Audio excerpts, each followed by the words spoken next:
Welcome back, everyone, to the W Sports Podcast. We are live. We are back at it because it's Sunday evening. So thank you so much for joining us for the W Sports Podcast live edition today as we break down the last part of the baseball world, as well as getting into some of that early free agency deals. Thanks with the NFL because it's happening right now. Great time to be a sports fan. Great time to be a W Podcast listener because Tubby's back. Jimmy here, as always, for the W Sports Podcast. Tubby, let's get to it. Yeah, we're gonna have like a whirlwind of stuff this weekend. This week, free agency. Negotiations can start tomorrow. You got the baseball spring training. Got the spring breakout coming up, and then conference champion tournaments start this week. College basketball for the men's. It's getting into some exciting parts about sports right now. Yeah, so my wife was in St. Louis working for the Missouri Valley tournament, which there's this last week. Mm-hmm. At the same time, while she was there, here where I live, there was the Big 12 Women's Championship that will end today, and then the men starts in the next couple of days, and then there's also Comic-Con was here. So if you were trying to find anywhere to go downtown, you probably should have walked, which is most of what we did. But I mean, dang. Nice and busy, very busy, which isn't. I like that part of it. I mean, but it was. I mean, it's tough whenever people don't know like the rhythms of driving in a more densely urban area, if that makes sense. Mm-hmm. There was at one point like I picked someone up off the side of the road, and one of the most common things that that you see so normally when you're downtown is if you're gonna pick up DoorDash, if you're gonna run inside real quick and you're not gonna park, you just throw on the hazards and you either park in the very middle, like in that turn lane thingy, or you just pull off to the side. If there's like 3 lanes, you pull off to the far side. So I did that, and this person was mad. Like he just wailed on the horn, and I was like, I was fine. There was no one else coming. I made sure that you were good, but yeah, just got honked at. A little road rage at me. Something, one of those things. You're like, if you're not from here, you don't know what you're doing. I guess that's what it felt like. They thought I had no idea what I was doing. So, oh well. But anyway, as we jump into that, it feels like spring outside. I think it's in the 60s today. Spring forward, So maybe y'all were like, "Holy cow!" Getting to the W Sports Podcast just a little bit earlier today. Is what it feels like. Yeah, maybe. I definitely woke up and I looked at my phone and was like, "How in the world is it 8:30 already?" Yeah. Oh wait, no, we sprung forward an hour. All right, so as long as we're springing forward, here is what my petition is. And I think you should consider this, right? Let's start a petition, have everyone sign it that says, spring forward, it will happen on Friday at 4 p.m., right? So that way, I don't think anyone's complaining about that. Fall back, sure, leave that one at night. We're all thankful for that one. But leave it, the other one at Friday at 4, everyone else who's at work until 5, they're like, let's go. And then you're done. You're done. Right, exactly. Yeah, boom. Done just like that. Yeah. I'm good with it. I think everyone else should be. So we'll see what happens. Yeah. We're going to get the ball. No, I would definitely sign that. Yeah. Well, one thing we got to sign up for is a new MLB subscription for this year if you want to watch any baseball, unless you have blackouts and stuff like that. But I'm so glad that last year I finally was able to be in a non-blackout area for Cardinals baseball, only for them to go 71-91, the worst record they've had since I've been alive. All that being said, last year the Cardinals finished dead last in the NL Central. So that's the division we're starting with today is the Central as we continue out west in the breakdown. So Cardinals, let's start with them. Unfortunately, I just hate that. This feels so wrong. They had quite a few signings this last year. They turned over, I think it was like 40% of their 26-man roster from last year. A lot of it was the pitching side. I'm going to jump into it because I'm a Cardinals fan. I've been looking at it a lot. I like the fact that they turned over most of the bullpen because that's the part you just got to get it right. Like the guys they had clearly missing bats and they couldn't get the ball over the plate. We're walking too many batters. So I like a lot of the moves they had. So the bullpen is better than it was last year. Sonny Gray was the big addition. Has the tweaked hamstring. They're wondering if he's going to be able to open up the season on the roster as their ace. So long season, not a big deal. Unless it becomes a recurring issue. I don't know. This team, pitching-wise, I'm nervous because Sonny Gray is supposed to be the ace, and then you're supposed to have Miles Mikolas, and I just don't see this team right now having the best 3 starters in a playoff series, and I think that's the hardest thing. I think this team built as is because the offense should be as good as it should be. Should be able to push for 88, 90 wins and a potential division crown, but they're going to be battling the Cubs and the Brewers, who we're going to talk about here in a little bit. Maybe even hey, who knows? Reds, Pirates. This could be a more competitive division than we think. I think they should have the best offense, though, top to bottom, if everyone's healthy. So yeah, no, I agree. Yeah, definitely offensive wise, they should be the best team in this division. You look at that from top to bottom with the potential that they have with some of those young guys. Walker, Burleson, Carlson, Wynn, Gorman. You got some young potential along with Goldschmidt and Arenado. Still in there, Contreras. You got some big offensive potential. It's whether or not those old guys can rewind the clock just a little bit. The starting rotation. You got some older guys in there. Just a little bit. But hey, you've seen older guys kind of flip the switch, kind of the second win towards the end of their career. Maybe it can happen. Like I said, Gray has to get healthy for you to have, I don't know if he's a legit ace, like some of those other guys, but he's at least a really good pitcher. I mean, last year, he finished second in the Cy Young, third in the Cy Young in the AL last year. So he still has the ability to be a really good pitcher. It's whether or not Michaelis can miss bats this year. Last year was a big problem, giving up a lot of hits and runs, especially early on. Can Lance Lynn, same thing, home runs. If he can find a way to cut down on the home runs, he was a solid pitcher, but he would get into these moments where he would give up 3 or 4 home runs in an inning, and you're just like, there we go again. So can they figure something out? Because if they can, like you said, that offense is so good. You can get just somewhat good pitching in a division, like you said. I think this division is really wide open. So, yeah, it really is. It's just kind of who's going to take the reins. Is it the Brewers? I don't know. Is it a couple of Cubs? It's going to be interesting to see what happens. Yeah, the big thing that the Cardinals really addressed this year was they have to get starters who can fill innings. And Kyle Gibson, Lance Lynn, both can do that. Both can give up a ton of home runs and just a lot of hits.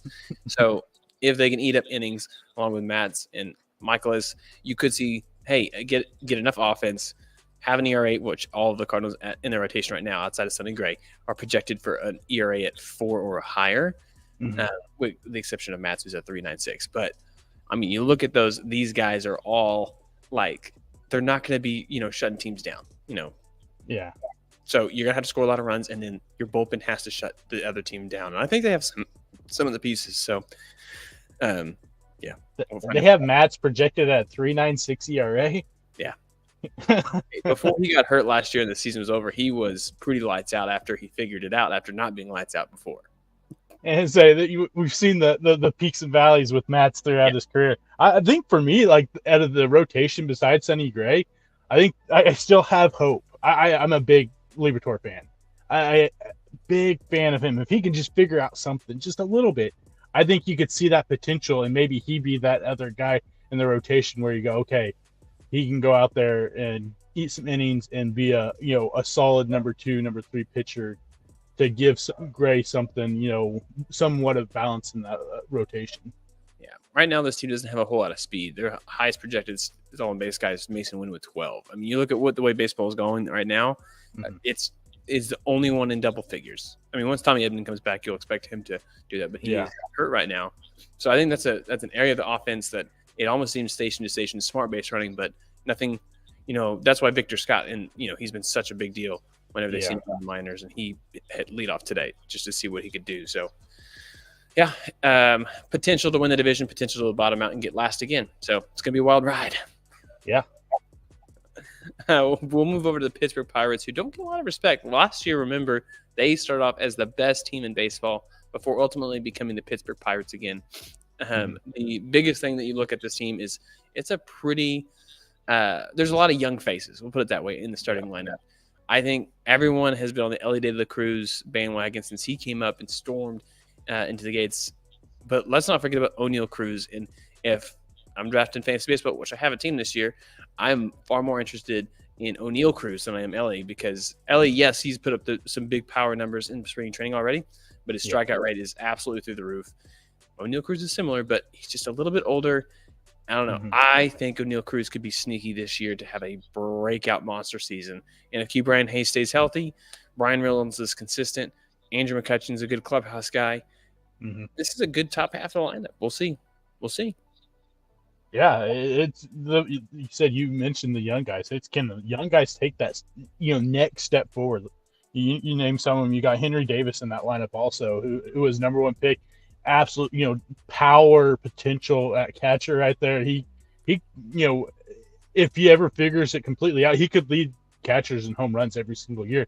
The power output is that high. You got Paul Guerrero, another young guy in that infield, and you got Indy Rodriguez, who's hurt right now, but he's kind of one of those plug and play just about anywhere in the infield type players.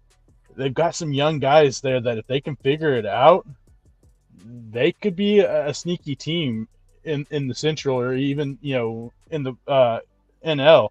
And it kind of, how long do they wait for us to see Paul Skeens in the majors? Because we know the guy's ready already. They already announced that he's going to start the season down in the minor leagues, but we already know the guy has the stuff. He probably could have came up last year and started a game or two in the majors if he hadn't pitched as much as he did in college. Yeah, and he absolutely did. And that's the thing, is you look at this rotation. This is not. I mean, I would still pick the Cardinals rotation over this one if it's just me. Yeah, Marco Gonzalez is a classic innings eater, right? Just came in from Seattle, but Mitch Keller's right now is their starter, and they still have Jared Jones that right now is currently their number 5 starter. He's a non-roster invitee to camp, so I don't see this yet, and I don't think their offense is as good as the Cardinals. So to me, the Cardinals have a better shot. But if you said this team caught on fire and had snuck in for a wild card, the potential is there. Yeah. I think it's still a year away, but let's see what some of these big guys do, like O'Neal Cruz and Keith Bryant coming off a Gold Glove year. Yeah, no, and like you're talking about O'Neal Cruz, I agree. I think O'Neal Cruz is the better of those players. I mean, you put them against each other; they're basically identical players. Yes. Size, height, weight. They do the same things. They're fast, good defensive players. They have potential. Home run potential. But I think O'Neal Cruz is a little more refined than Ellie is. Yeah, he's 25, and how old is Ellie this right now? Ellie is 22, so he's 3 years younger. Both of them are very similarly on stats this year. So, we'll take a look at the end of the year and see if I was wrong. And you're like, you idiot, James. He just had 40 home runs and 40 stolen bases. He's hit 270. MVP. My bad. Yeah. But what do you think is the ceiling for this Pirates team then? I think they could sneak into a wild card spot. I think if all the pieces fall together just right, I think they could. And like I said, because they do have the potential in those young guys. It's going to be the pitching outside of Mitch Keller. We saw Mitch Keller have a really good season last year. We all thought maybe he would get traded at the deadline at some point. They re-signed him, got him under new contract. What else do they got rotation-wise? Like you said, Marco can eat up innings, but he's not a super fantastic pitcher. So maybe we see Skeens after a month or so down in the minors, and if he can live up to the hype, I mean, we're talking about a guy that can immediately put himself in position for being Rookie of the Year. Yeah, and then draft pick compensation if they get him up quick enough. So yep. We'll move over to the Cincinnati Reds, and when you look at this team last year, 82 and 80. So much of this team comes down to the hype, the energy around that clubhouse, and no longer having Joey Votto and some of those stables. I mean, this is, Spencer Steer, Heimer Candelario. Candelario. Yeah. Every time. Elliot de la Cruz. Like, there's a lot of new faces that a lot of people may not be as familiar with, but Matt McClain. But there's a lot of energy around this team. It's something that I don't know that I've seen recently, but there's just there. So when they're going to be on fire, they're going to be on fire. It's how long can they do that? What do you think? Yeah, no, this is another team that it's a sneaky team because of the young firepower. We saw it last year. They'd go on a big run and win, what was it, 14 games in a row, or 14 out of 13, or 13 out of 14, something like that. It's going to really come down, can those young guys kind of keep that spark going enough? And the pitching, I mean, Hunter Green's going to have to figure something out. I think this is kind of, we're getting to that make it or break it type, year for him. Even though he's still young, we all expected it to find, something a little bit more, control-wise. And injuries have been a big deal. Nick Lodolo, he's on the IR right now. He's kind of building himself up. He's another guy that back in 2022, he came out rookie season and looked fantastic. I think it was 3.6 ERA. Got hurt last year early on, tried to pitch through it, had an abysmal, 7-game start, ended up, six, I think it was a 6.56 ERA. But the young potential here is up there with some of the best in baseball. I mean, you named off a lot of them. A guy that I'm really excited to see that I think kind of gets pushed to the side a little bit because of the Ellies and the McLean and Steer, what they've done, is Christian Encarnacion Strand. The kid has incredible power. They got him in the Tyler Mahle deal from the Twins a few years ago. The kid absolutely can mash the baseball. If he can get in that lineup, I think he's someone in there that can, especially in that ballpark, put up some big home run numbers, in the next year or so. Yeah, and they're going to bring a lot of speed to the base path too. So this is a team that they're going to keep a defense on their toes and have to be paying attention and knowing the situation really well, because otherwise you could see Ellie or any of these guys really, like you just mentioned, steal an extra base or literally grab an extra base on a play that typically wouldn't have that. It's I'm on second base and they think I'm just going to go to third on a ground out and I'm going to go home because they're not paying attention. And that is the type of energy that you see from this team. It's an exciting time to be a Reds fan. It's just how much success can they ultimately have? What's the ceiling for this team? I think ceiling wise, they could win this division. I really think they can if things can fall together right. And they made some interesting older guy pitching. If it works out, like a Frankie Montes, if it works out with Frankie, because we've seen it before, Frankie can be a really, really dominant pitcher. But the injuries over the last couple of years have hurt him. But if he can get back to just even a little bit of what he was, that's a big time add to that rotation. They did get hit with some bad news the other day. Noel V. Marte, their big prospect, was kind of expecting him maybe to slot in at third. Gets hit with an 80-day suspension, doping. So that kind of will take a little bit of wind out of your sails. But I think this team has every potential of winning this division because, like I said, I think it's very wide open. It really is. I mean, this is, as it looks right now, it's a 5-team race because so far we're 3 for 3 of saying this could be a potential playoff team. And also, I mean, it could all bottom out and they could win 75 games. But that is the volatility of baseball at times. Let's move over to the Cubs. Last year, it looked like they were going to have a good shot to take away this division, ultimately fall down the stretch. They finally re-signed Cody Bellinger to a 3-year deal. But this is a team that last year really hit the ball well. One thing about Cody Bellinger, everyone's like, oh, well, he's back. A lot of those underlying numbers don't suggest that he's fully back, that he's more lucky in some areas. I'm just curious, how do you feel about that?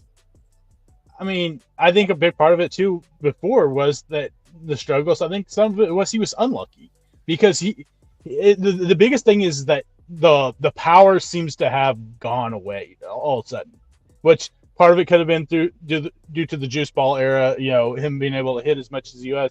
But I know his, a hard ball rate went down considerably over the last few years. But I think that he's kind of found himself in this position where he's okay with playing, more, okay, let's just get on base because I can use my speed now more than I could. He's very deceptively fast for a guy his size. I still think that will he live up to the numbers he did last year? I don't know. I mean, those are some really good numbers, but I still think I think it was a great signing. I think it was a must signing at that time because we talked about it. We're like, man, we don't know if they will. I thought that, it was kind of a lock deal right off the bat whenever the Yankees made all their moves and stuff. I was like, that's really the only logical spot for him. And then they went out and signed, a Peralta and Dom Smith. And we're like, well, then what are they going to do? So I think that he has found his place there in Chicago that he feels more comfortable with, that he doesn't have all the hype, of LA that you have to perform or they're going to kind of run you out of the stadium. Yeah, here's the thing: the Cubs are known as the lovable losers. So at times Yeah. you can be bad, Mm-hmm. on a bad team, and the fans still love Wrigley. They still love the Cubs. So maybe it is a different type of pressure because Chicago Yeah. does love baseball. Yes. They're also used to losing in baseball. Mm-hmm. So yeah, this lineup to me when I look at it, it's a very scrappy, stingy lineup that's going to frustrate a lot of teams. In 3-game series, you get Nico, Dansby, Swanson, Ian Happ, Bellinger, Sale, Suzuki, Christopher Merrill. That's a top 6 right there. Mm-hmm. Those guys can create some havoc on the base pass as well as just put the ball up. And Morel is one of those guys that everyone loves to watch. And so if he can get hot, then it's like, wow, how are you going to slow this team down? So I do like that. The pitching on it, Justin Steele. I love Justin Steele. If you look at Kyle Hendricks as a 4, the dude eats innings, and somehow he always pitches lights out against the Cardinals at 82 miles an hour on a fastball. But Shota Imanaga, and then Jamison Taillon. This isn't like the best rotation, but this is one that's been put together in a way that will allow them to compete in every single series, in my opinion. Yeah, no, it definitely is. It'll be interesting to see what the rotation can do outside of Steele. Like you said, Kendrick at 4 is a really good 4, but eventually, some point, you've seen him over the last few years kind of slowly decline. Is it going to hit him a little bit harder this year? I'm not the biggest Taillon fan. I think that the hype, he's had a few good years, blue moon, but I'm not big on him. Shota's a very interesting guy, coming from Japan. He's a control pitcher. He's not going to strike you out or whatever, but it seems to be the thing for Chicago. They like the guys, can control and hit their spots in the zone. So I think it fed in perfect with what, their mindset is when it comes to their starting pitching. Yeah, they're not going to blow you away with, 97 constant, but they're going to be able to hit the edges and corners and stuff and kind of frustrate some people and make the, umpires make the calls. And so I think that he fits in pretty good there. It's just, it's one of those things. Can they take control? Because I think you look at on paper, they should be the best team right now in this division, but can they take control of this division and win it this year? So we both agree that top ceiling for this team is, winning the division. What do you think is the bottom, like the lowest possible outcome of this team? Realistically, you could always say they're terrible and then lose the division last place. Yeah, I think realistically, I think that there's a good chance, that you could potentially only see one team make it to the playoffs again in this division. I can see that. And so it's maybe second or third, and you miss out on the playoffs because other year. Yeah, just a right middle of the road, 50, 500 ball, and just missed the playoffs just because 500 ball wasn't good enough to make it to get one of those wild card spots. Yeah. Well, let's just point this out: that 500 ball plus a really, really great 2 weeks where you go 10-1 or something like that can ultimately be the difference in making the playoffs or not. Let's not forget the Cardinals a couple of years ago when they won 17 games in a row, and ultimately they were a 500 team outside of that. They were 90-72. That's 18 over 500, and they won 17 in a row. And everyone thought they were, and then they lost the next round. But so that's all you got to take. And this team I could see them doing that. But Shota Imanaga is the only one on their rotation projected to have a K per 9 above 9 per game, which is 1 per inning. I mean, you talk about a team that looks for an old school type pitcher. It's the Cubs right now. So different type of beast. Yep. So I used to play whenever I play MLB The Show all the time. If I played, it was Kyle Hendricks. I could never get a hit off of. One, great control, but I could never be patient enough to get this 80 mile an hour change up to get there in time. And so I was grounding out constantly. All right, let's move over to last year's division winners, the Milwaukee Brewers, who snuck in with 92 wins. A lot of people probably didn't see that coming. No, I didn't. And there's been quite a bit of turnover from this team from last year. Obviously, the biggest one is Burns, no longer there.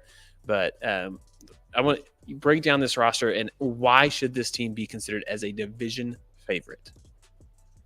Honestly, I don't think they are. I don't know if I can. Honestly, I think there's a very legit chance we see them go from first to worst.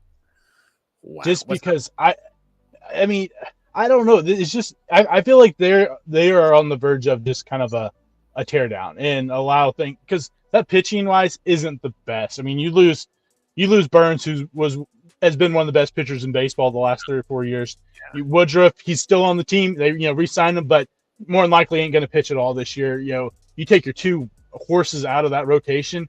It's a big difference. Yeah, I mean Peralta has been a good 3 pitcher, but can he be the guy? I mean, I'm a big fan of DL Hall. Can he get that potential there? He's looked great during the spring, but like you said, his spring doesn't really matter at this point.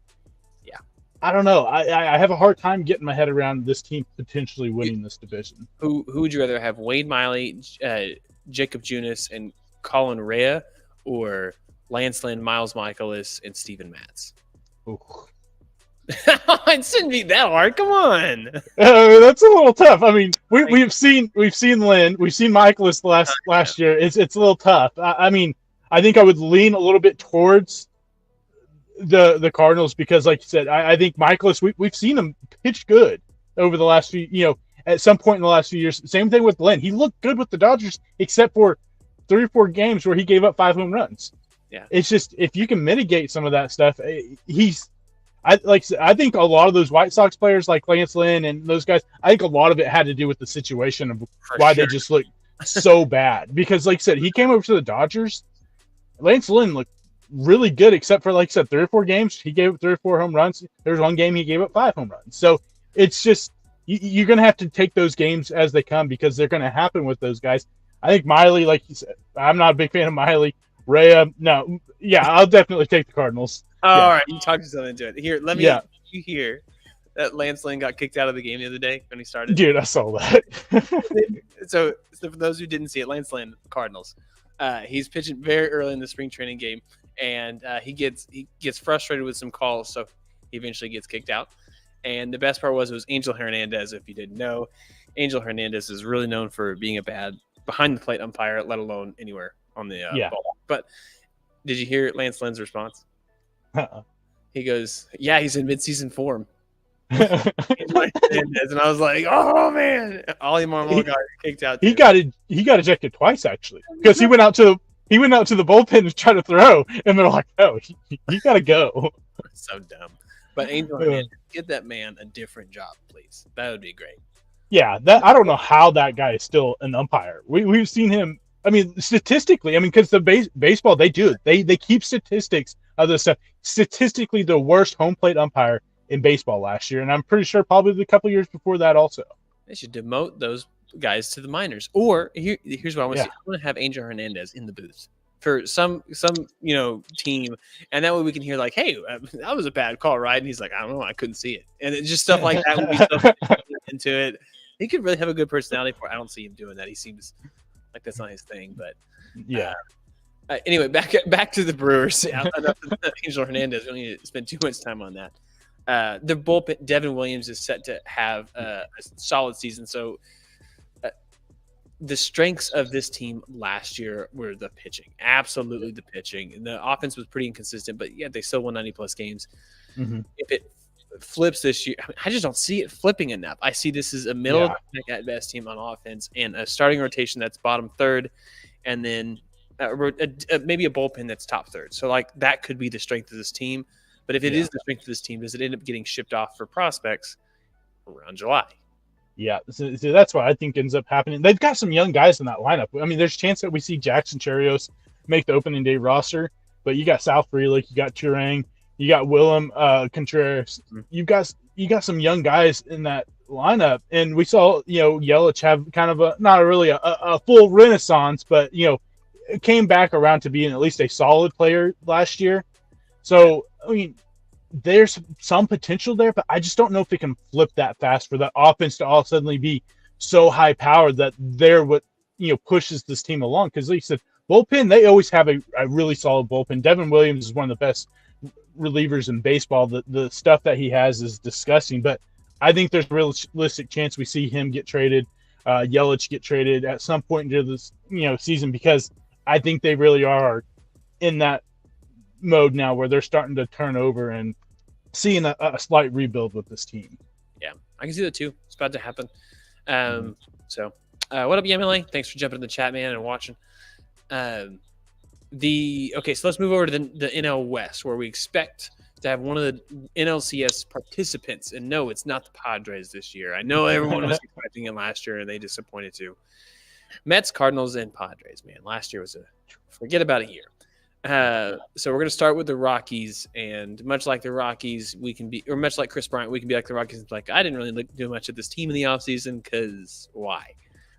Yeah, dude, I don't know. Like, I was trying to like come up with notes for this team, and I'm just like, they continue to do the same thing every year, get the same outcome, and they're just okay with this.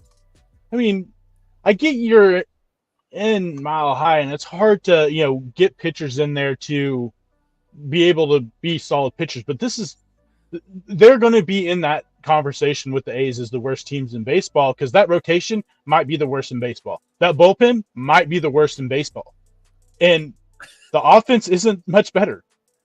No, the offense will naturally, do okay. At worst, it'll do okay, right? At home. But on the road, a completely different story. Blackman, he is what it is at the top of the lineup. I mean, you talk about rinse repeats the new season, get that. Chris Bryant, if he's healthy, great. We're already up 2 months here. Nolan Jones, I do like Nolan Jones. He should be good. Brendan Rodgers, I think we're starting to understand this is who Brendan Rodgers is. He's not as hype of a prospect as they thought. Same thing with Ryan McMahon. But there's really nothing about this team that just screams sneaky good offense. It's just one of those things that you're like, man, I don't know. Yeah, and it's like a lot of their young prospects that are high in their farm system, offensive wise, or I should say, position player wise, are just they have a potential of being good offensive players. They're really good defense players, and that's the problem. They don't ever seem to really live up to the offensive. If they can get there, they'll be good. Like Tovar, he's an incredible defensive player. He had a really quietly good year last year. Tovar did, but I don't think the offensive numbers are ever going to be anything where we're like, oh man, this guy's one of the best in baseball. Because defensive wise, great. Offensive wise, he's good, and that's it. And that's what it seems like a lot of it is with this team. Nolan Jones has some great power, and I think he's great for that stadium because he's going to be able to hit a lot of home runs at home. But the offense, there's a lot to be desired. The bullpen and rotation, you're just like, I think every single pitcher is projected over 5 ERA in that starting rotation. Man, you're right. It's so bad. Yeah, it's okay. Kyle Freeland is not bad, but again, I got a pitcher. Here's what I would want to know. Go back and real quick, boots on the ground. Thanks, man, for jumping in the chat too. Welcome back to the pod, man. This team, I would be interested to see what was the pitching makeup of these teams when they were competitive and winning, making it to World Series, that kind of stuff. What did it look like their most successful season? Were these strikeout guys? Were they guys who had more of like off speed and fastball versus, breaking ball? I'm sure they're looking at all this stuff, but good Lord, they made two World Series, I believe. I believe so. At least one. Yeah, at least one. Yeah, Matt Holliday. Okay. So this team, they've had some good teams in the past, and I just don't understand, other than the fact that it's altitude, that they still, they have done a very bad job at finding arms. They've drafted them, and they haven't done a very good job at building them along. When you look at those teams, when the Matt Hollidays, you had Ubaldo Jimenez, who was a great power pitcher, and I think that's a big thing. They have to have those power arms that can strike guys out. High strikeout, ratio is, I think, a key thing for this team, and it's just they haven't been able to develop those guys, and no one wants to go there. Free agents, pitchers. Why would you want to go to Colorado? Because that's where your career ends, and so it's just kind of one of those things where, if they can't develop them or be able to trade for, whatever, they're just going to be in the same cycle for many years. Yeah. Well, at least their leading projections and strikeouts as a starting pitcher came from the Nolan Arenado trade. Austin Gomber, thank you so much for your help on this team. A 5.5 ERA and a 107, a strikeout projection with 150 innings plus. Gosh. I don't know. It's pretty bad. So I think at best we could say this team doesn't finish last, right? Like at best they don't finish last in their division. Maybe they should take on the Cubs thinking and going, we don't need the power arms. We don't need to throw 99. Just make sure you hit your spot, because if you hit your spot, it's a lot harder for those guys to hit those balls out of the park. Yeah. In Colorado. So maybe they need to change their whole mindset, their whole farm system, and go for guys like Steele and Shota and Kyle Hendrick that can just pinpoint where they need to throw the ball. Yeah. Well, let's move over to your favorite team, the San Francisco Giants. Absolutely diehard Giants fan over here. Love the Giants. Jorge Soler is one of the newcomers. They have Matt Chapman as well. I don't know. This team a couple years ago won 107 games or something like that. And then the last couple of years it was 81 games and 79 this last year.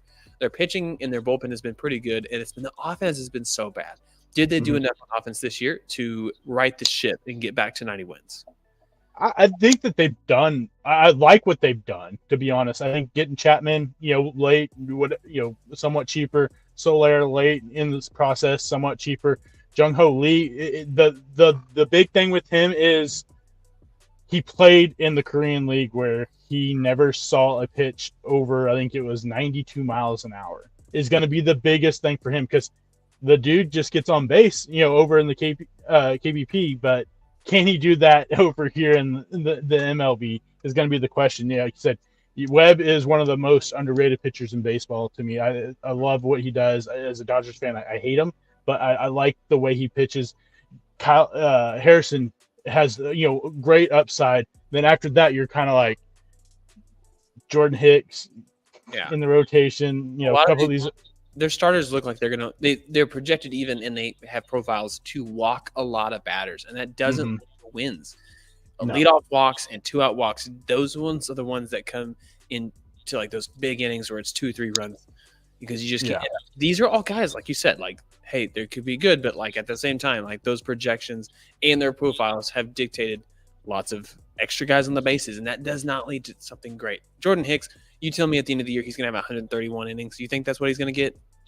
Man, that's tough, because the kid has. I mean, I just don't know. I don't think he's a starter. We saw him finally have consistent success last year in the bullpen, and now you're all suddenly going, "Oh, we're going to throw you right in the rotation."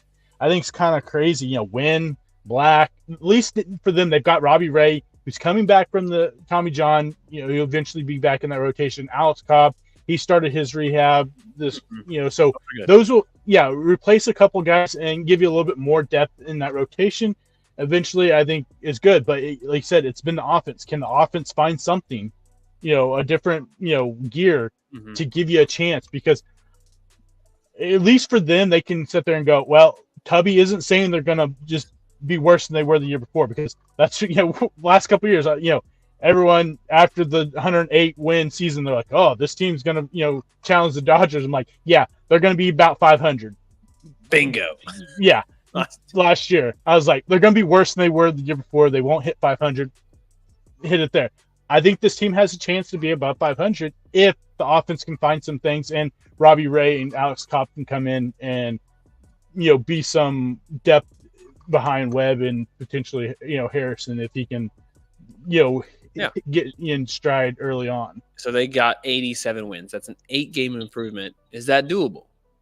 Man, 87. I'm going to say closer to the 84 to 85 range.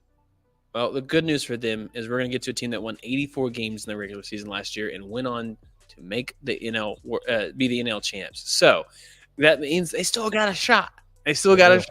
So we'll move over now to the Padres. I think equally hated by both of us as fans, but no longer having Juan Soto. This team, it's that window's closing fast if it's not already closed. But you tell me, give me a reason why this window is not closed. Yeah, this window's closed. I can't give you a reason why it's not. This team, the potential that they had. Yeah, we talked about it last year, how top heavy they were in the batting order, and the pitching wasn't quite as great as it was. The pitching ended up actually shocking me a little bit more than that I thought it could be.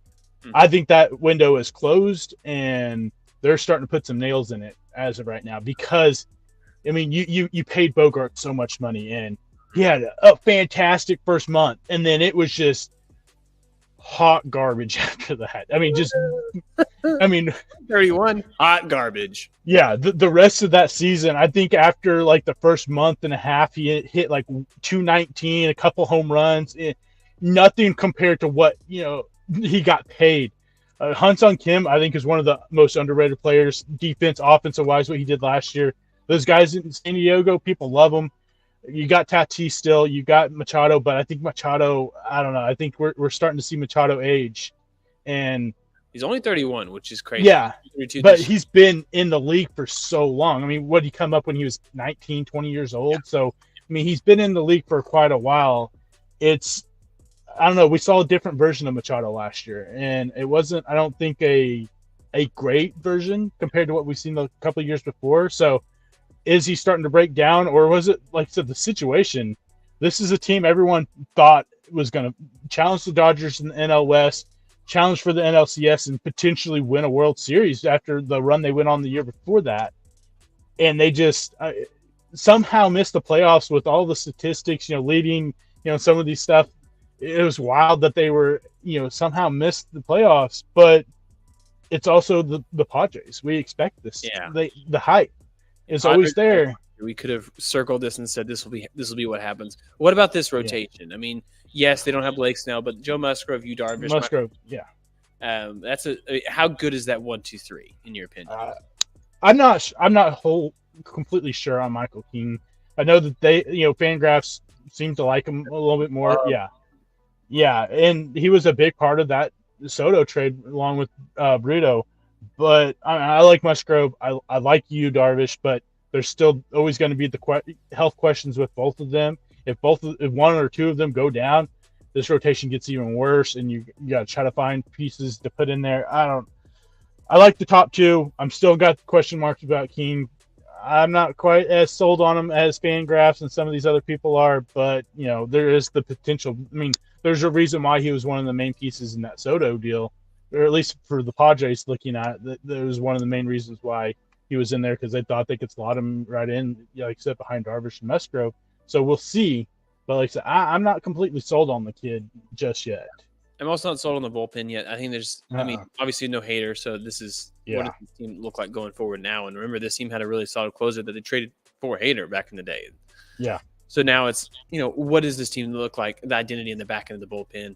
Because if they have the lead, obviously you want to hold the lead, but who's that guy? Who is the guy that they're going to go to? Right now it's projected to be Suarez, but how many leads will they actually have? That's a good question. Yeah. So we'll move over to the Arizona Diamondbacks. Last year's NL champs. Everyone had it as you projected on the season. I know you did. Zach Gallen, Merrill Kelly, Eddie Rodriguez. I don't know. I'm looking at the 1, 2, 3. This is the best, one of the best ones I've seen so far as rotations go. Mm-hmm. And then look at their offense. Obviously, Corbin Carroll, Ketel Marte, Christian Walker's. He's been great since they moved on from Vaughn Goldschmidt in that deal that they got a bag of beans for. Bringing Jock Peterson, Eugenio Suarez. This team has a lot of potential power in this lineup at this point. Yeah. Tell me, is the floor for this team going back to the playoffs? Yeah, I think so. I love that they were aggressive in the offseason. After coming off that World Series, they could have went, we got the young guys. We're okay. We don't really got to do a whole lot of things now. They go out there and they get it. Eddie Rodriguez, who was he had a really great season last year up in Detroit. Go out and get some power and some, a clubhouse guy in Jock Peterson. Go out and get some more power in Eugenio Suarez. They had kind of a hole over there at third base when it came hitting wise. You go out and get him, and I mean that top three rotation. Gallen, Merrill, and now you throw Rodriguez up there. I'm a big fan of Brandon Pfaadt. I think that he can be a really good pitcher, in the future. You move him down to the 4, and it takes a lot of pressure off of him not having to be one of those guys, because Pfaadt had an incredible, postseason for them. He was one of the biggest reasons why they made it to the World Series. I like what they did, and I think floor has to be playoffs for them at this point with the young guys, as long as most of them stay healthy. Yeah, how realistic can they make a run to win this division, knowing it's probably going to take close to 104, 102 games? I mean, I think that I think it's there. I think there's a potential. I'm not going to ever. They give teams headaches, and they are a tough out every single week because when they get on base, they're a team that you don't want on base because they can run. You got Corbin Carroll, you got Alex Thomas, you got Marte. Those guys can move, and you don't like them when they're on base. Those pitchers don't like having traffic and guys that can run on you like that. It proved last year. So I think that they have a legitimate chance. I mean, just because what the Dodgers did this offseason, yeah, they should win this division, and I think they would, but you can't just automatically pencil them in just because of that, because there's still a lot of things that can happen throughout this season. Yeah. Well, let's move over to your Dodgers, and boots on the ground's Dodgers as well. Dodgers going to come into this season. Obviously, Shohei. I saw good pictures. Shohei and Mike Trout. Obviously, Dodgers and Angels jersey. And someone took a picture, tweeted, and said, "Man, if you got these two guys on the same team, 2-3 rings at least." I thought it was really clever because obviously it didn't happen. But this team brought back Kershaw, Jason Hayward. This team, Max Muncy looks different in spring training. Looks healthy. Yeah, best shape of his life. He looks slim. He looks slim. Yeah, best shape of his life. This team, honestly, if you look at all their stuff, this is a video game team. This is the Death Star of teams right now, and I'm already not liking it. But tell me why you love this team right now. I mean, I love the team even before. I love the team before, but I mean, this team. When you can, the top of your lineup, you can go with 3 of the top 5 players in baseball. Yeah. That's scary because you can't pitch around them. Because, okay, we're going to pitch around Mookie. We're going to pitch to Shohei. Oh, we're going to pitch around Shohei. Oh, we're just going to pitch to Freddie Freeman. Oh, we'll pitch around him. We're going to pitch to Will Smith, who's one of the best catchers in baseball. Oh, pitch around him. We'll go to Teoscar Hernandez. Yeah. James Outman has looked incredible during he looked really good at that second half of the season too. You know, he pushed himself into that Rookie of the Year contention last year. The offense potential is scary. I mean, this is up there with the Braves, where it's a good argument who has the best offense in baseball between those two because of the amount of output that they can put. Because for the Dodgers, more than likely, your worst hitter is going to be Jason Hayward, who last year had a solid year for what he had done the couple years before. And for him, he's sitting there goes, man, I don't have to hit. No. I can just be a good defensive player and let everyone else hit around me. I mean, Gavin Lux has had the injury last year, looked good during spring training. The defensive side is the question right there for the Dodgers. They actually swapped. Mm-hmm. They moved him to second, moved Mookie over to shortstop because of the issues he's had at shortstop. But I think that people are kind of blowing a little bit out of proportion just because the guy hasn't played in a year. He's going to be rusty. He's going to be more rusty in the field than he's going to be hitting because of the injury. He tore his ACL. It's a big injury moving side to side from a shortstop. So, yeah, for me, honestly, the questions come from the rotation. You've got, as good as it can look, there's still questions. I mean, Yamamoto, there's some issues maybe with him tipping pitches during the spring. Yeah. Glasnow, injuries.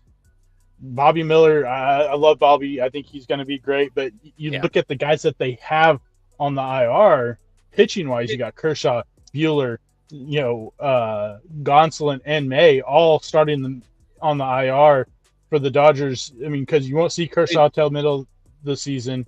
What? Yeah. This IR pitching roster is insane. Yeah, it is.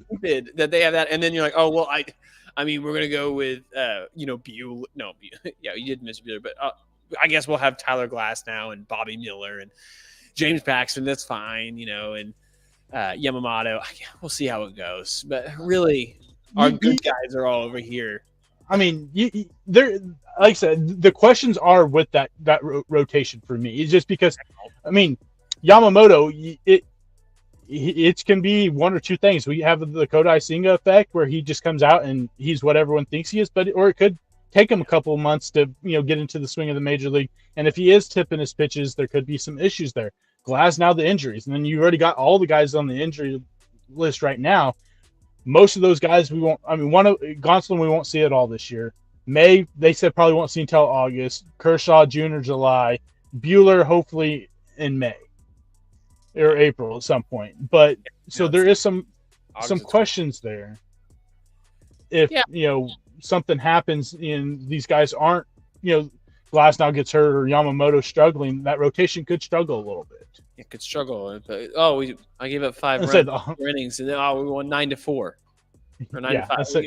Say the offense should hold them in most games. We shouldn't even do World Series projections because so far we've looked at this team, and you mentioned it before, the Braves. These two teams, absolutely on paper, even with the pitching, worries that you may share your concern with, these lineups look absolutely monstrous. And if they're healthy and producing as they should, this could be an incredible 7-game series in the NLCS late October. And I just would love that. Outside the Cardinals, I would love to see two teams I don't really like because of the success that they have my whole life. Just absolutely mashing it, going 7 games would be incredible. And then tell me an AL team that you see the same potential on paper. There just isn't one, and there's 2 in the NL. This is absolutely incredible. This is like the AFC of quarterbacks. These two teams right here. It really is. So here's the question. You're going to hate it because it's the Dodgers fan. Is this a bust year if they don't win the World Series? Oh, absolutely. Okay. I mean, with everything you've done this offseason, if you don't at least make it to the World Series, then we have problems. Dave Roberts has to go. I've been a proponent of Dave Roberts going for a while, but I mean, if you somehow you get beat in the DS again for the 3rd straight year after being, winning the division, then something has to happen, because you said with that offense, there's no way you should be losing early on in the playoffs. As much as we talk about pitching matters in the postseason, that offense can win you pretty much any game because they could go for 7 or 8 runs in a blink of an eye, just, like that. So it's just, if they don't at least make it to the World Series, it's absolute bust of the season. Yeah, I agree. They at least have to make it, but standing in their way is an 84-win team that's scrappy, a Braves team that is still a beast, a Phillies team. And that the NL to me is the powerhouse right now. And I think if you're not sure of that, listen to the last 2 episodes before this one, and you can see a breakdown of each of these teams. Still no Blake Snell signing, so whatever. He did put the eye emoji thing, the Lincoln Riley thing, out this last day. So, I mean, apparently something's about to happen. But he just signed with the Dodgers. Well, dude, don't make me throw up. I'm just kidding. I'll do it. I'll throw up right here, okay? So we'll continue on this. The baseball season is just around the corner. Literally, like, it's 10 days away for the first couple of games in the Korean series, I believe. It's like the 20th and 21st.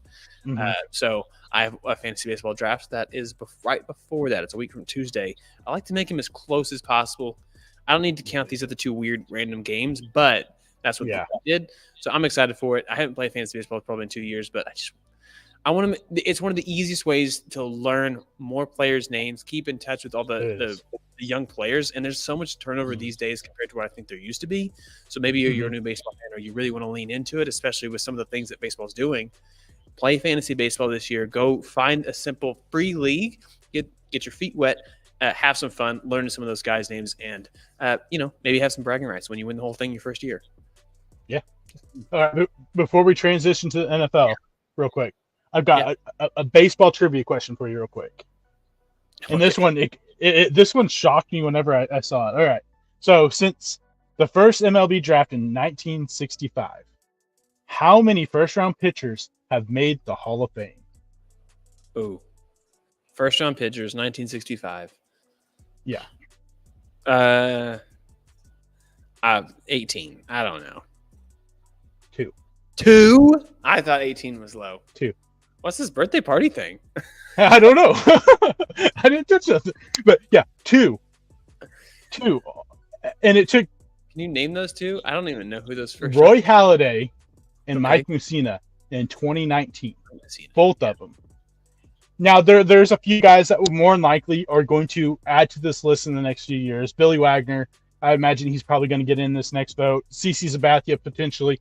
Adam Wainwright, Kershaw, Greinke, Scherzer, Verlander, Garrett Cole. So there's some guys, but Good. it's crazy to think that it took 54 years for a first-round pitcher to make it to a Hall of Fame. Yeah. 2019, and you got great. 2. Yeah. About to get a lot. It's about to get busy, and all those guys should probably make Hall of Fame. So yeah, I would think so. Yeah. Well, let's move over right before we get into the free agency sweepstakes. That is the NFL offseason that starts tomorrow. We have a couple deals that we will get out there. Maybe you're a new football fan. Here's what there is like this window where if you're on your team, you can negotiate before the free agency signing period. That's one of the benefits. So that's what these deals are. And then tomorrow is when Russell Wilson can sign with the Steelers or anything like that. So yeah, we'll have some protection. Kirk Cousins to the Falcons. Maybe. Someone said he should go back to the Vikings. That's just spinning your wheels. Like there's no. But he liked Minnesota. He's a Minnesota guy. So. All right, let's go ahead and start it with the biggest news, the best news. Chiefs get Chris Jones back for 5 years, $95 million, and is the highest paid defensive tackle, as he should be. So it's only $95 million guaranteed. We don't know the official contract number. Insane. $95 million guaranteed. Yeah, I mean, it's absolutely deserved, though. I mean, the guy is a difference maker. And I think we talked about this last week that you had to sign him over Snead. As great as Snead had a season he had last year, Chris Jones is what makes that defense go. Mm-hmm. Yeah, and then again, we've seen success from this team with getting defensive backs, right? So trust the process, and they'll probably get a pick or two for Snead anyways, depending on what they do. So speaking of picks, Jerry Jeudy just got traded to the Browns. Sorry, man. For a 5th and 6th round pick for this year's draft. So who wins in this deal? I guess technically the Browns, because at least for the Browns, you can say, hey, we've traded 2 5s and a 6 for Amari Cooper and Jerry Jeudy over the last couple of years. But they're still the biggest glaring thing when it comes to Cleveland. Who's throwing the football? Yep. Maybe Joe Flacco. Maybe Joe Flacco. Maybe. No, next year will be Matt Ryan. Matt Ryan. Yeah, I do. I think anytime you can do that type of a deal, again, a 5th or 6th round wide receiver, you're probably legitimately in the draft at the 5th and 6th round. If you draft a wide receiver, you're thinking more special teams than you are anything else. And I think Jerry Jeudy has the potential to be outside of that. So you're getting a better deal, in my opinion. Yeah, for sure. Franchise deadline did pass. Was there anybody that you didn't see get tagged that you were kind of surprised? Yeah.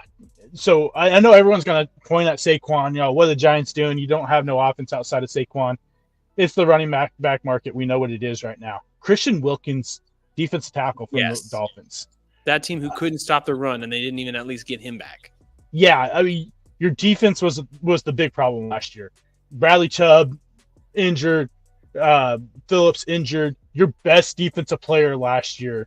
And you don't tag him. I get you don't have money right now, but you find money in ways to keep this guy, and you are able to, and you just let him go for nothing. At least tag him and trade him at least. Yeah. And the fact that they didn't even do nothing, I was very surprised whenever I saw that he didn't get tagged. Yeah. The weird one for me, not surprised. So this is the wrong word. Like, okay. I figured they would do it just because of the Cowboys. Tony Pollard, right? Who's their running back at this point going forward? So I think they'll go get like a Josh Jacobs or someone like that, in the offseason. They're going to go find a big name, and Jerry Jones is going to spend for that. But you thought that maybe for Tony Pollard, they would have. Tony Pollard's not a lead back. He was so good because he was the change of pace back, when you paired him with somebody. But I wouldn't have been surprised had they done it just because it is the Cowboys. Yeah. I mean, we try to tell people the last couple of years that Tony Pollard wasn't a number one. Yeah. Everyone wanted to argue with us, and make, he's better than Zeke. Well, he was good because of Zeke. That was that happens. Yeah, and there's nothing wrong with that. But yeah, he definitely. I get why they didn't. Sounds like they're gonna go maybe push the chips in for Saquon, like I think a lot of teams probably are. I think he may break that running back kind of curse a little bit, at least for him, and maybe not a super high contract, but a little bit more than we've seen the last couple of years. Okay, so you get 3 options. Which one do you want the most? Do you want him? You could also throw Chubb, but he's coming off a massive knee injury, so I won't throw him in there. But Saquon, Derrick Henry, or Josh Jacobs, who do you want? Give me Saquon. I think the potential for Saquon is higher because he helps you in both run and pass games. He was really the only offense that team, the Giants, have last year.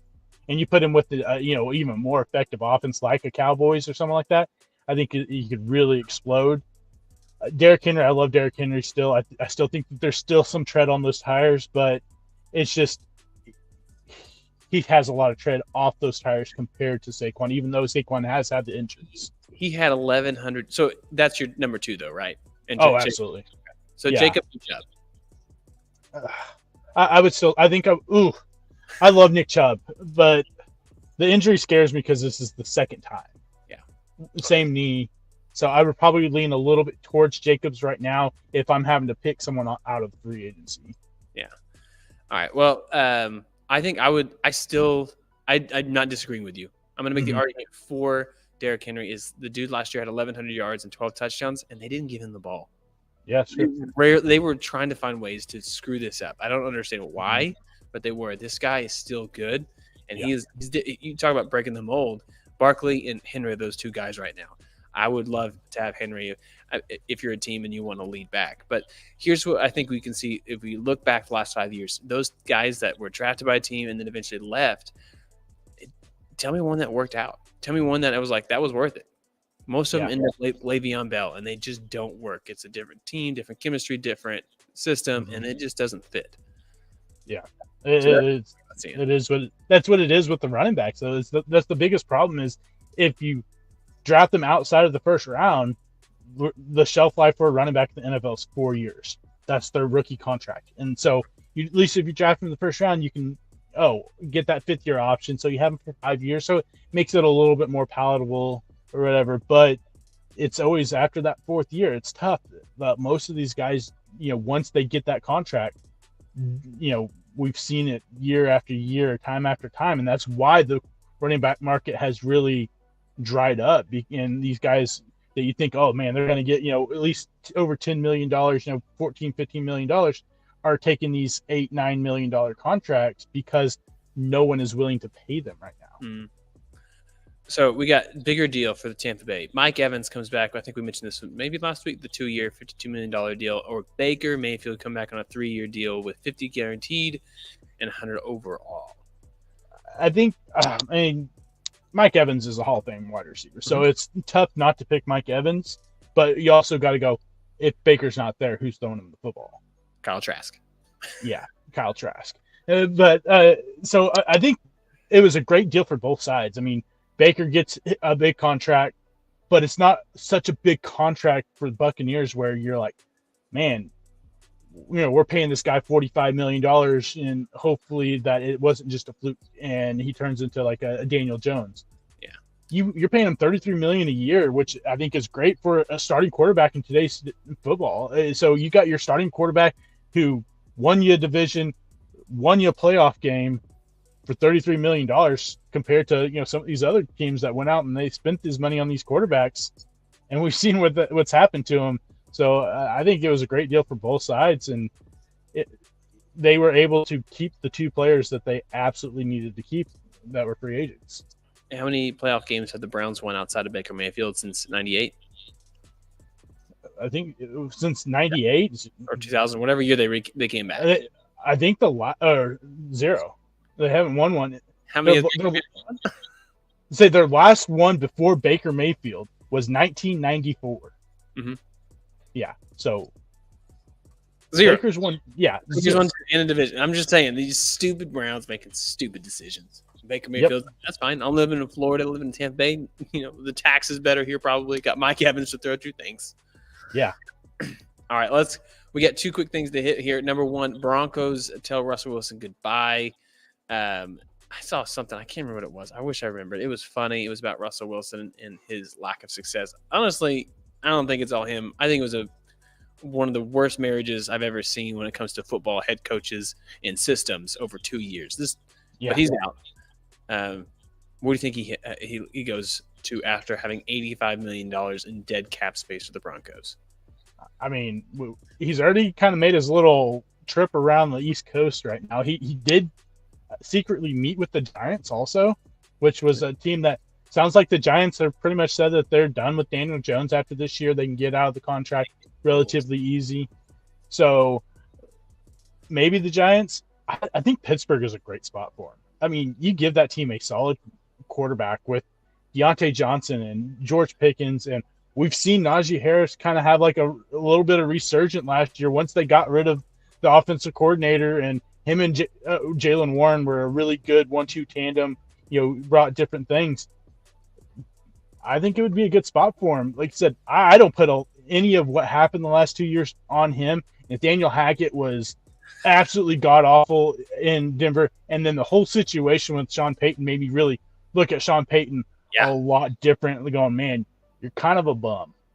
The way you treated him, and so because really the only reason why they won those games early on after they kind of stumbled was because Russell Wilson was playing pretty good football.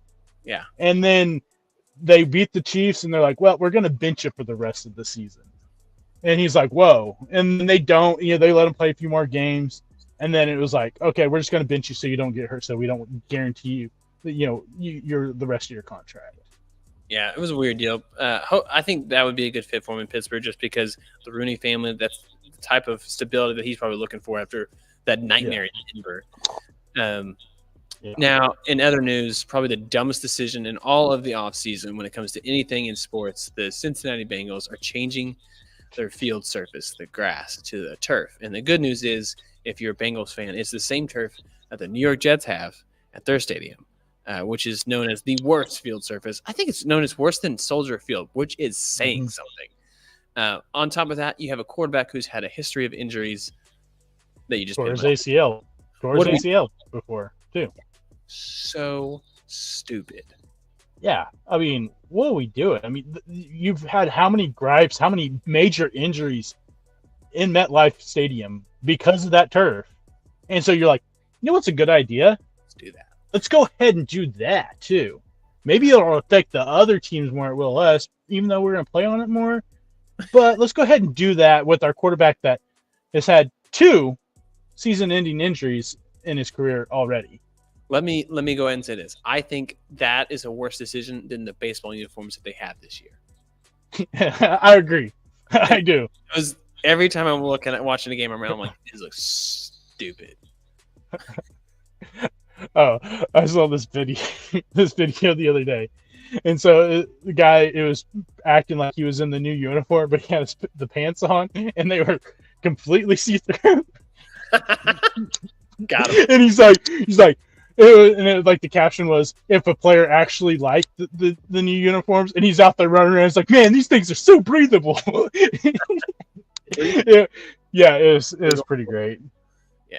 Oh man. Well, between now and next Sunday, we'll have a lot that goes on in the sports world. So stick around for next week, because not only will we have a week's worth of NFL free agency, plus the build up to the beginning of the baseball season, plus March Madness will have started, and you bet we're going to be talking about our brackets as the show releases about the same time. So we'll have a link to our bracket challenge that you all can jump in and hopefully take home the big W and win the bracket challenge. I'm just saying, we've had a different winner every single year, so why not make this be the year that you win it in the W Sports Podcast? I'm just saying. Were you pointing at me? Well, you. No. I think you won a couple other contests. Makes sense. Yeah, I mean, I want to win. Heck with everyone else, I want to win. So, but that is the show. Thank you all so much for sticking with us. Thank you for jumping in the chat and just being a part of the conversation in the sports world. It's a lot of fun. We can't wait to do it till next week. But till then, we'll see y'all next week. See ya. See ya.